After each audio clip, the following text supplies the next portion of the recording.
এই তুই যে গাল দিয়ে গাড়িতে পানির পিক ফেলেছিস সেই গাল দিয়ে তুলে নিবি, জিহ্বা দিয়ে চেটে। আচ্ছা একটা প্রশ্ন করি, কোনো মানুষকে কি পোশাক দেখে বিচার করা ঠিক?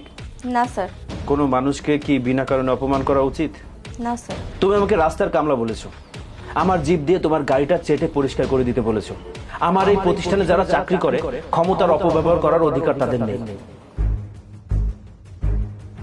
ম্যাম, বস আজকে নিজে অফিসে আসছে। কি বড় স্যার? কিন্তু বড় স্যার তো কখনো নিজে অফিসে আসে না।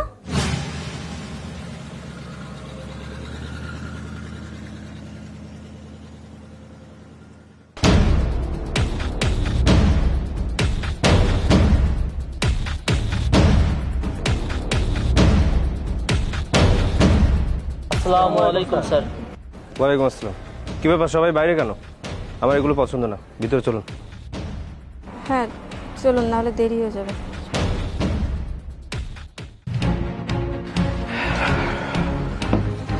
সবাই বসুন। মিথিলা, তুমি এই প্রতিষ্ঠানে চাকরি করো না? জি স্যার। আচ্ছা একটা প্রশ্ন করি, কোনো মানুষকে কি পোশাক দেখে বিচার করা ঠিক? না স্যার।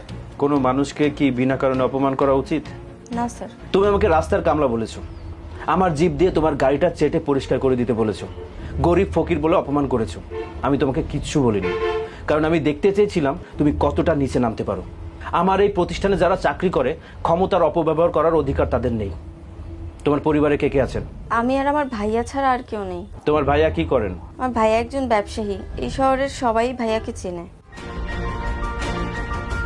সরি স্যার, আসতে একটু দেরি হয়ে গেল। স্যার এই যে আমার ভাইয়া। কামরুল তোমার ভাই? How is this possible? হ্যাঁ স্যার, আমার আপন ভাই। আপনার বিশ্বাস না হলে আপনি জিজ্ঞাসা করে দেখুন। মিথিলা, তোমার ভাই আমার পূর্ব পরিচিত।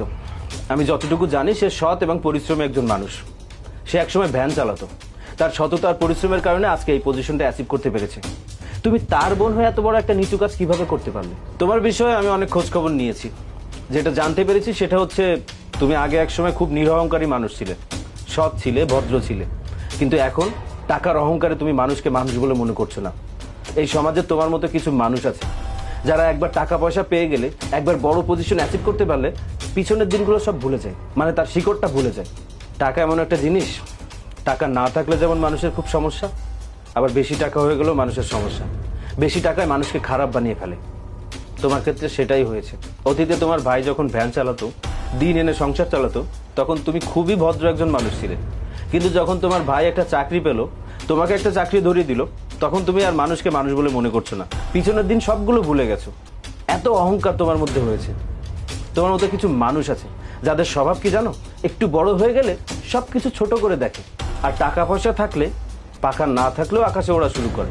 অ্যাকচুয়ালি আজকের এই বোর্ড মিটিংটা তোমার জন্য। আশা করি ব্যাপারটা বুঝতে পেরেছো। আর তুমি আমাকে যেভাবে অপমান করেছো না, আমার জায়গায় যদি অন্য কেউ থাকতো তাহলে ওই দিনই তোমাকে চাকরি থেকে বরখাস্ত করে দিত। আমরা আদি গৃহস্থ, হঠাৎ করে কোটিপতি হয়ে যায়নি। পারিবারিক শিক্ষা আমার মধ্যে আছে, তাই কারো পেটে লাথি দিতে চাই না। তুমি এখানে আসতে পারো। স্যার আমি তো না বুঝে ভুল করে ফেলেছি, আমাকে কি একটা সুযোগ দেওয়া যায় না? কেউ যদি নিজের ভুলটা বুঝতে পারে, একটা সুযোগ চায়, তাকে একটা সুযোগ দেওয়াই উচিত। কিন্তু আমি তোমাকে সুযোগ দিব কিনা সেটা ডিপেন্ড করছে তোমার ভাইয়ের উপরে। না না স্যার, আপনি এত বড় একটা দায়ভার আমার উপর দিবেন না। আপনি যেটা ভালো মনে করেন সেটাই করেন। আমি আমার বোনকে আমার জীবনের থেকে বেশি ভালোবেসেছি। আমার নুন আনতে পান্তা পড়েছে, তারপরে আমি আমার বোনকে কোনো কষ্ট দুঃখ বুঝতে দেইনি। আমি নিজে না খেয়ে রাস্তায় অসুস্থ হয়ে পড়েছি, তারপর আমার বোনের সামনে কখনো এই কথাটা বলিনি। তা সেদিন যখন আমি অসুস্থ হয়ে রাস্তায় পড়েছিলাম, আপনি আমাকে রাস্তা থেকে তুলে নিয়েছিলেন, আমাকে ভ্যান চালক থেকে কোটিপতির পরিচয় দিয়েছেন, আমার বোনকে একটা চাকরি দিয়েছেন যাতে সমাজের চোখে আমি সম্মানীয় হতে পারি। আর সেই বোন তলে তলে আপনার সাথে এত খারাপ ব্যবহার করেছে, ওর অবশ্যই শাস্তি পেতে হবে। স্যার আমি একজন আদর্শবান ভাই হয়ে বলছি, আমি একজন আদর্শবান ভাই এতটুকু মনে করি যে আপনি কেন, কোনো ধনী গরিব কারোর সাথেও এমন ব্যবহারটা করতে পারে না, কোনো মানুষেরই এমন ব্যবহার করা উচিত না। স্যার আপনি যে সিদ্ধান্ত নেবেন সেটাই ফাইনাল হবে। কামরুল, শুধুমাত্র তোমার মুখের দিকে তাকিয়ে তোমার বোনকে আমি একটা সুযোগ দিতে পারি, তবে একটা শর্ত, সে এখন থেকে জুনিয়রদের সাথে কাজ করবে। ভুল করলে মানুষ ছোট হয় না, ভুল থেকে শিক্ষা গ্রহণ করে যদি কেউ অহংকার না ছাড়ে তখন সে ছোট হয়ে যায়। আলামিন, তোমাকে আমি চাকরি থেকে বের করছি না, কারণ শাস্তি নয়, শিক্ষাটাই বড়। তবে তুমিও আজকে থেকে জুনিয়র পজিশনে চাকরি করবে। কামরুল, তুমি তো জানোই আমি গরিব অসহায় মানুষদেরকে কত ভালোবাসি, তার বড় প্রমাণ তো তুমি নিজেই, তার প্রতিদান তো তুমি পাচ্ছই। তুমি স্বল্প শিক্ষিত, তার জন্য তোমাকে এই চাকরিটা দিতে পারিনি। তোমার অনুরোধে তোমার বোনকে এই চাকরিটা দিয়েছিলাম, আর তোমার বোনের অনুরোধে আলামিনকে আমি চাকরিটা দিয়েছিলাম। স্যার, আপনি সত্যিই খুব মহান। নো স্যার, আমি তোমাকে কতবার বলেছি স্যার বলবে না, বন্ধু বলবে। কারণ কোটিপতি হওয়া সহজ, মানুষ হওয়া কঠিন। পোশাক বদলানো যায়, চরিত্র বদলানো যায় না। খুব শীঘ্রই বোর্ড মিটিং ডাকা হবে, সবাই যে যার কাজে যান। আর হ্যাঁ, সবাই এই ভুলগুলো থেকে শিক্ষা নেবেন।